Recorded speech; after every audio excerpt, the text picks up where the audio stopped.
Hello friends, I hope all are doing extremely well. Last class में हमने बात करी थी ऑडिट ऑफ फाइनेंशियल स्टेटमेंट्स की। ठीक है, आई होप आपको ये टॉपिक समझ आया होगा। ये टॉपिक हमारा फिनिश हो चुका है। तो आज आज जो टॉपिक स्टार्ट होगा वो होगा ऑडिट सैम्पलिंग। ठीक है, बेसिकली देखिए ऑडिट सैम्पलिंग होता क्या है। अब हम लोग को एसेज भी स्टार्ट करने हैं। तो एसेज का अगर हम बात करें, एसेज की स्टैंडर्ड्स ऑन ऑडिटिंग की, तो जो हमारा मेजर एसे जो ऑडिट सैम्पलिंग को इन्वॉल्व करता है वो है एसे 530। तो हमारा ये जो चैप्टर है ना, ये बाइफरकेटेड है कुछ अलग अलग कैटेगरीज में। ठीक है, तो कैटेगराइज्ड है starting from meaning of audit sampling. सबसे पहले मीनिंग समझेंगे, फिर क्या क्या अप्रोचेज हैं उसके, क्या उस सैम्पल हो, क्या डिज़ाइन साइज़ हो, सिलेक्शन ऑफ आइटम्स हो फॉर टेस्टिंग। उसके बाद है क्या सैम्पल डिज़ाइन हो, साइज़ हो, सिलेक्शन हो आइटम्स का, ऑडिट प्रोसीजर्स कैसे कैसे परफॉर्म हो, अगर कोई वेरिएशंस हैं, डेविएशंस हैं, मिसस्टेटमेंट्स हैं तो उनका नेचर क्या है, उनका कॉज क्या है। ठीक है, और उसके अलावा क्या है, ऑडिट सैम्पलिंग जो हम कर रहे हैं, सैम्पल सिलेक्ट कर रहे हैं ऑडिट करते टाइम, तो उसके रिजल्ट्स को चेक करना, इवैल्यूएट करना is a part of audit sampling. ठीक है, तो अब हमारा जो टॉपिक स्टार्ट होगा वो स्टार्ट होगा सैम्पलिंग के मीनिंग से। ठीक, तो देखिए होता क्या है, अब कुछ प्रिंसिपल्स एंड कंट्रोल्स डिसाइड होते हैं, कुछ प्रिंसिपल्स एंड कंट्रोल्स डिसाइड होते हैं जो ऑडिटर खुद डिसाइड कर पाएगा। एंटिटी टू एंटिटी वो चीज़ वेरी करेगी। ठीक है, रूटीन चेकिंग में हम क्या करते हैं, पूरे पूरे वाउचर्स चेक करेंगे और एक्सटेंसिव चेकिंग करेंगे। ठीक है, डिटेल्ड एनालिसिस करेंगे। नॉर्मली क्या होता है, नॉर्मली डिटेल चेकिंग करता है ऑडिटर, एक एक चीज़ चेक करेगा, सारे प्रिंसिपल्स कंट्रोल्स को लगा के, ऑडिट प्रोसीजर्स को लगा के डिटेल्ड ऑडिट करेगा, एक्सटेंसिव ऑडिट करेगा। ठीक है, इन डेप्थ ऑडिट करेगा। ठीक है, एक एक वाउचर चेक करेगा, सेल रजिस्टर परचेज रजिस्टर से मैच करेगा, लेजर स्क्रूटनी करेगा। लेकिन सैम्पलिंग में क्या होता है, सैम्पलिंग का प्रोसेस देखिए कुछ अलग होता है। होता क्या है, कभी कभी ऑडिटर कुछ स्टैंडर्ड्स को अडॉप्ट करते हुए, रीजनेबल स्टैंडर्ड ऑफ वर्क को लेके चलते हुए ऑडिटर जो है वो सैम्पलिंग अडॉप्ट करता है।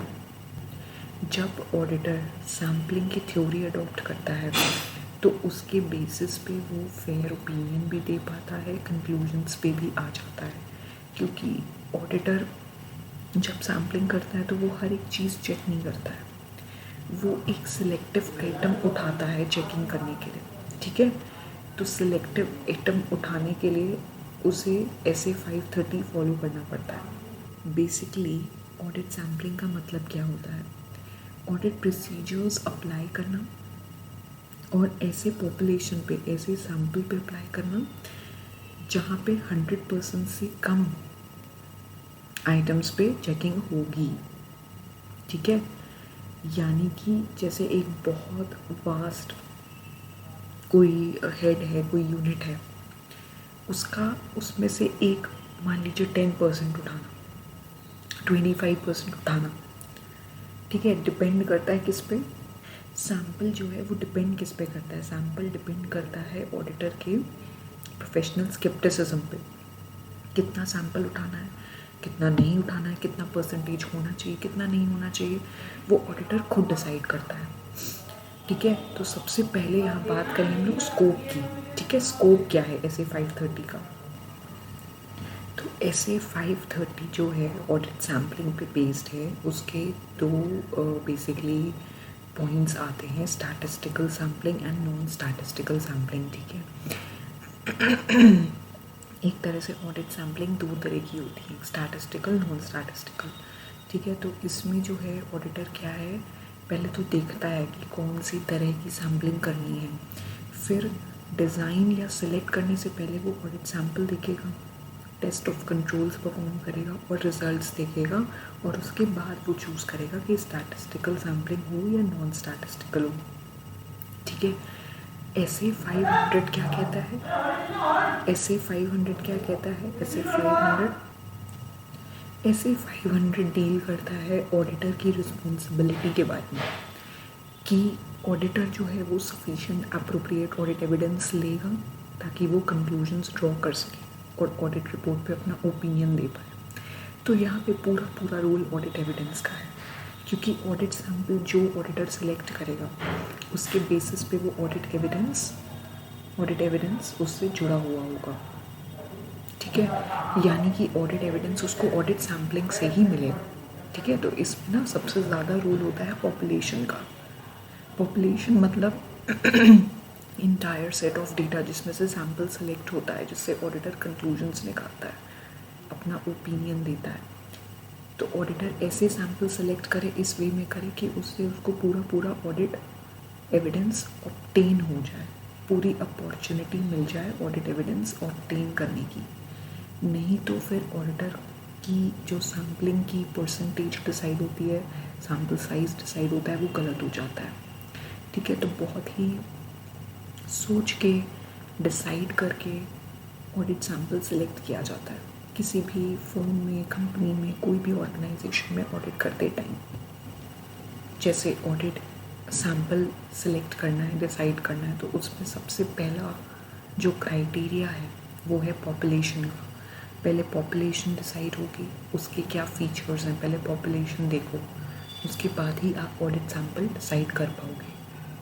तो उसमें सबसे पहला पॉइंट होता है एप्रोप्रिएटनेस। ऑडिटर को ये देखना होगा कि जो पॉपुलेशन जिसमें से सैम्पल हम निकाल रहे हैं वो सही होना चाहिए। ठीक है, एप्रोप्रिएट मीन्स जो भी सैम्पल्स हम निकालें एक पॉपुलेशन से वो रेलेवेंट होने चाहिए ऑडिट के अंडर, ऑडिट के ऑब्जेक्टिव को फुलफिल करें। जो सैम्पल्स हम ड्रॉ कर रहे हैं उससे हमें पूरा एविडेंस ऑब्टेन हो जाए, सफिशिएंट एविडेंस ऑब्टेन हो जाए। ठीक है, ये ना हो सैम्पल हमारा गलत सेलेक्ट हो जाए। तो ये बात होती है एप्रोप्रिएटनेस की। कंप्लीटनेस मतलब जो भी पॉपुलेशन हो वो कंप्लीट हो। ठीक, अब कंप्लीट इन द सेंस, देखिए पॉपुलेशन तो कंप्लीट हो, इसका मतलब ये कि ऑडिटर अपनी जो पॉपुलेशन हो और उसमें से जो सैम्पल सेलेक्ट करे उससे वो अपने कंक्लूजन्स दे पाए, अपने ओपिनियंस दे पाए, जिसके बाद वो फर्दर एक्शन ले पाएगा, फर्दर ऑडिट प्रोसीजर्स परफॉर्म कर पाएगा। रिलायबल मीन्स जो भी ऑडिट सैम्पलिंग करते टाइम ये देख ले कि जो भी प्रोसीजर्स हैं परफॉर्म हो रहे हैं जिससे इंफॉर्मेशन ऑब्टेन होगी, ठीक है, वो कंप्लीट हो और सही हो। ऑडिटर जो है ऑडिट एविडेंस जो भी ऑब्टेन करेगा वो किस बेसिस पे करेगा? पॉपुलेशन के बेसिस पे, और पॉपुलेशन सही होनी चाहिए। ठीक है, जो यूनिट है जिससे हम सैम्पल सेलेक्ट करेंगे वो सही होना चाहिए। अगर वो रिलायबल नहीं है, एक्यूरेट नहीं है, तो हमारा सैम्पल भी ख़राब हो जाएगा। ठीक, अब यहाँ पे बात आती है सैम्पलिंग यूनिट की।